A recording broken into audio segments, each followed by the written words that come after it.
UCC विधेयक को राष्ट्रपति की मंजूरी। अब नियमावली बनते ही उत्तराखंड में हो जाएगा लागू। राज्यपाल ने यूसीसी विधेयक राष्ट्रपति को भेजा था।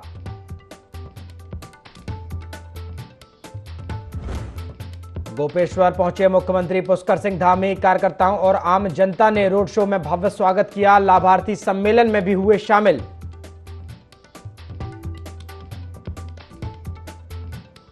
आज बीजेपी की दूसरी लिस्ट हो सकती है जारी। लिस्ट में पौड़ी और हरिद्वार सीट पर कैंडिडेट हो सकते हैं डिक्लेयर। 3 सीटों पर बीजेपी घोषित कर चुकी है प्रत्याशी।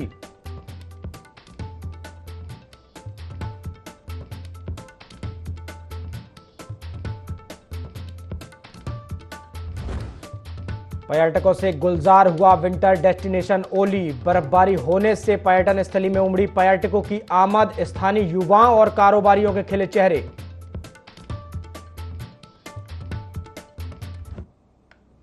नमस्कार, IND 24 देख रहे हैं आप और मैं हूं आपके साथ प्रभात पांडे। सीधा रुख करते हैं गोपेश्वर के चमोली का, जहां सीएम धामी लाभार्थी सम्मेलन में शामिल हुए हैं। जिनकी पहचान है और जिनके साथ मेरा व्यक्तिगत संबंध लगभग 30 वर्षों से भी ज्यादा समय से है। हमारे बड़े भाई के रूप में हम सब संगठन में काम करते थे। आदरणीय तीरथ जी हमारे कर्णप्रयाग क्षेत्र के लोकप्रिय विधायक,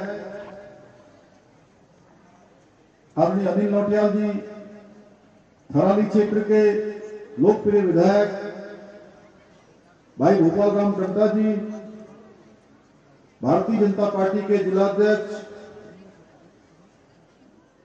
श्री रमेश मैथुरी जी उत्तराखंड जलागम परिषद के उपाध्यक्ष, आदरणीय रमेश गढ़िया जी लोकसभा गढ़वाल के प्रभारी, श्री पुष्कर काला जी पूर्व विधायक, मुन्नी देवी शाह जी उपाध्यक्ष DKTC किशोर पवार जी, संयोजक लोकसभा विजय कपड़वाड़ जी, जिला महामंत्री राकेश जोशी जी, निवर्तमान नगर पालिका की अध्यक्ष बहन पुष्पा पासवान जी, संयोजक हमारे बद्रीनाथ विधानसभा श्री गजेंद्र रावत जी, युवा मोर्चा के अध्यक्ष भाई महावीर जी जो हमारे नीचे बैठे हुए हैं, पूर्व नगर पालिका के अध्यक्ष संदीप जी, कर्नल हरेंद्र जी, युवा मोर्चा संयोजक चंद्रकला तिवारी जी, प्रदेश सह संयोजक सैनिक प्रकोष्ठ हरेंद्र जी, मंडल अध्यक्ष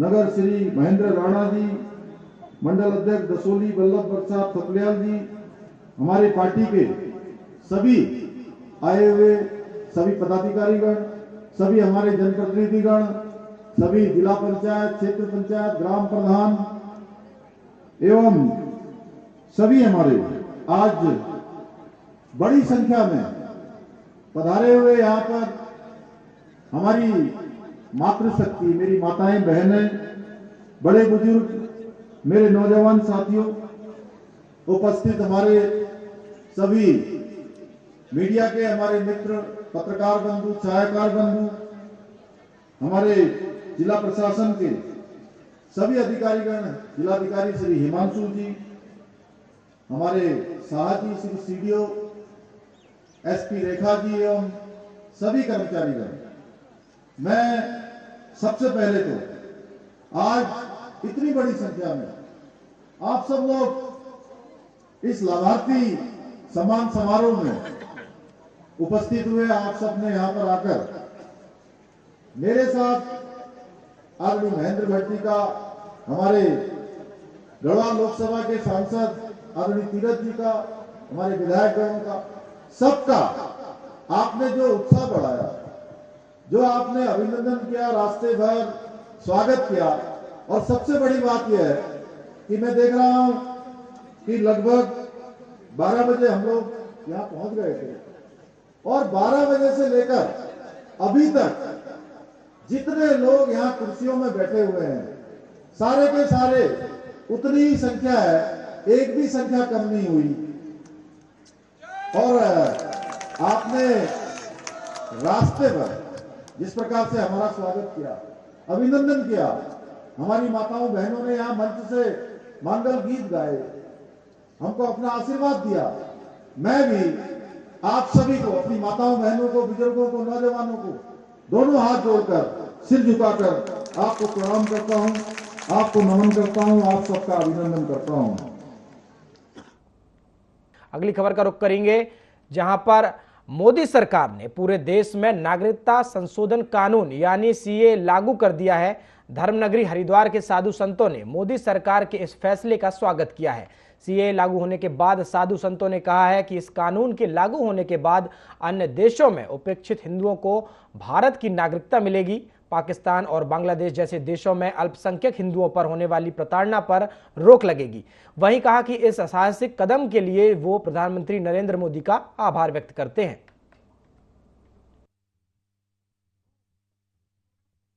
संत समाज पुरजोर स्वागत करता है और भारत सरकार का विशेष धन्यवाद करता है। जो हमारे अल्पसंख्यक हिंदुओं के साथ ज्यादती की जाती थी, चाहे पाकिस्तान में 18% हिंदू रहे, अब आज आकर के 1-2% हिंदू भी नहीं है, और अफगानिस्तान, म्यांमार, बर्मा, इन आदि देशों में जहां हिंदुओं को उत्पीड़न किया गया, तो आखिर वो हिंदू जाएं कहां? जब वो अपने देश में उत्पीड़न हो रहे हैं तो आखिर भारत सरकार शरण नहीं देगी तो कौन देगी?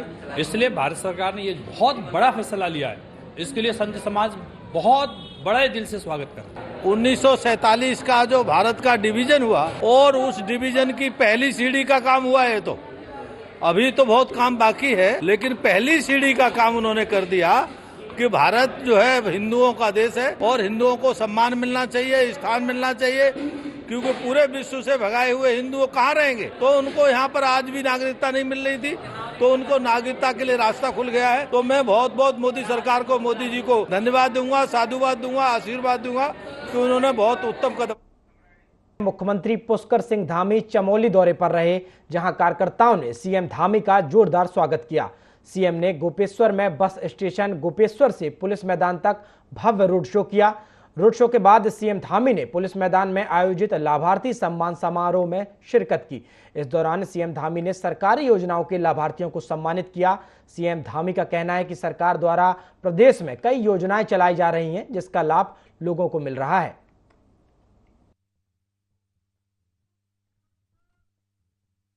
10 सालों में जो हमारे प्रधानमंत्री मोदी जी का कालखंड है, इस कालखंड में शायद भारत का एक भी व्यक्ति ऐसा नहीं होगा जिसको कोई ना कोई लाभ नहीं मिला होगा।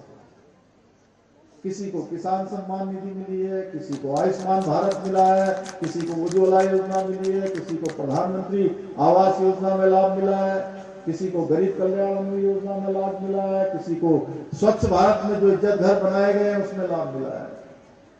लाभार्थियों की संख्या बहुत बड़ी है और एक एक व्यक्ति को, एक एक परिवार को कई सारी योजनाओं का लाभ मिला है।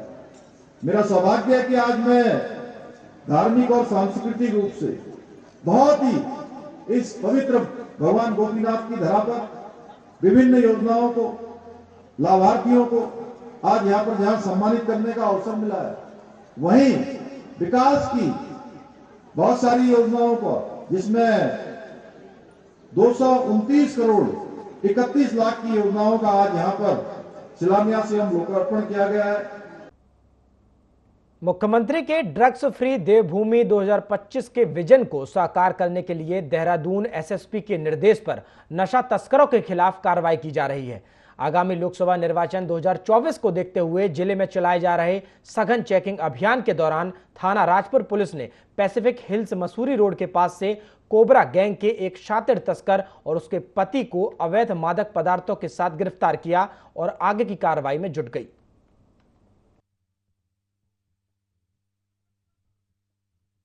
जो है 3 लोग अरेस्ट किया गया था, जिनके पास से कोकीन बरामद हुई थी। प्रारंभिक जांच में पता चला था कि गैंग जो है दिल्ली से अफ्रीकन नेशनल है जो यहाँ पर सप्लाई कर रहा है। लगातार इस पर इनपुट को इकट्ठा किया जा रहा था। कल सूचना पर एक चेकिंग अभियान के दौरान की ये लोग निकलने वाले हैं, कहीं पर सप्लाई होने वाली है, उस पर डायवर्जन पर जो है गाड़ी चेक की गई रोककर, तो उसमें एक युगांडा की नेशनल है, उसको अरेस्ट किया गया और उससे भी कोकीन बरामद की गई। साथ ही साथ एक युवक और युवती को भी अरेस्ट किया गया जो पति पत्नी है। अभी तक की जानकारी में पता चला कि फॉरेन नेशनल ये लगातार दिल्ली से सप्लाई हो रहा था, लेकिन इनके जो और साथीगण पकड़े जाने के बाद ये डिलीवरी देने यहाँ पर आए थे और ये बिजनेस वीजा पर बात जो है जनवरी में इंडिया पर आई है और इसके बाद से लगातार इसी काम में लिप्त है। आगामी लोकसभा चुनाव को लेकर कांग्रेस पार्टी ने अपनी दूसरी सूची जारी कर दी है, जिसमें उत्तराखंड की 3 लोकसभा सीटों पर भी कांग्रेस ने प्रत्याशियों की घोषणा की है, जिसमें से पौड़ी से पूर्व प्रदेश अध्यक्ष गणेश गोदयाल, अल्मोड़ा से प्रदीप टमटा और टेहरी से पूर्व विधायक जोत सिंह गुड़सोला को पार्टी ने चुनावी रण में उतारा है। इसी को लेकर पौड़ी लोकसभा सीट से कांग्रेस प्रत्याशी गणेश गोदयाल ने कहा है कि ये उनकी खुशनसीबी है कि पार्टी ने कार्यकर्ताओं के निवेदन पर उन्हें पौड़ी गढ़वाल से उम्मीदवार बनाया है। वे जनता के बीच अनेक मुद्दे लेकर जाएंगे। भाजपा सरकार जितने अच्छे दिनों की बात करती है, लेकिन अच्छे दिन किसके आए हैं यह बीजेपी को बताना चाहिए।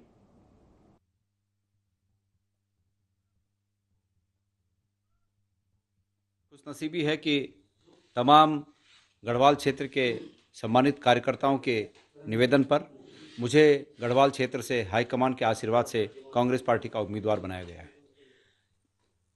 मैं ये मानता हूं कि राजनीति एक निरंतर संघर्ष का प्रोसेस है। निरंतर संघर्ष करते रहना ही राजनीति का दूसरा नाम है। जनता के हित में, जनता के मुद्दों पर मैं हमेशा खरा उतर सकूं। परमेश्वर से मैं ये प्रार्थना करता हूं कि मुझे उतनी शक्ति दे। और गढ़वाल क्षेत्र की जनता से मेरा ये निवेदन रहेगा कि मैं एक बृहद निवेदन के साथ उनकी अदालत में, जनता की अदालत में आ रहा हूं और मेरे निवेदन पर विचार करते हुए इस क्षेत्र के हित में, उत्तराखंड के हित में और देश के हित में वो मुझे अपना आशीर्वाद देंगे, मेरा ऐसा विश्वास है। आज जिंदगी जितनी मुश्किल कर दी है सरकारों ने, वो सबसे बड़ा मुद्दा है। ये आप देखिए कि जो लोग कहते थे कि अच्छे दिन आने वाले हैं, किसके अच्छे दिन आए? नेताओं के अच्छे दिन आए।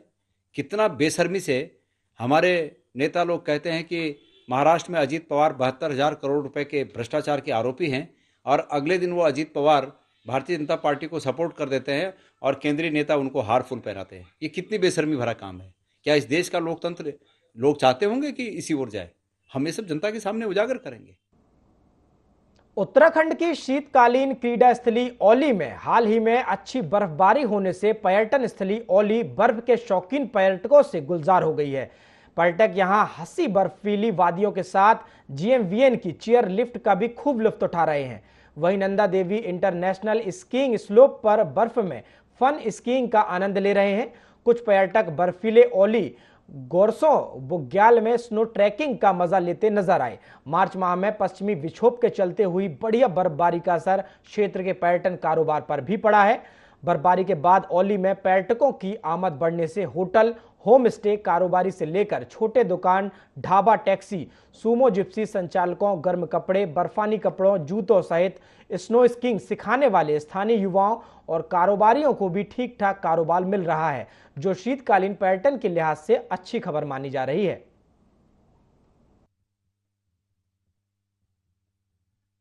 आज मैं पहली बार देख रहा हूँ कि मार्च में इतनी ज़्यादा बर्फबारी हुई है औली में। औली में वैसे आते रहता हूँ, लेकिन मार्च में कभी इतनी बर्फबारी नहीं देखी थी। ये तो पूरा स्विट्जरलैंड से भी खूबसूरत वादियाँ औली की आज दिखाई दे रही है। और इसी के साथ बुलेटिन में फिलहाल इतना ही। देश और दुनिया की तमाम खबरों के लिए आप देखते रहिए IND 24। नमस्कार।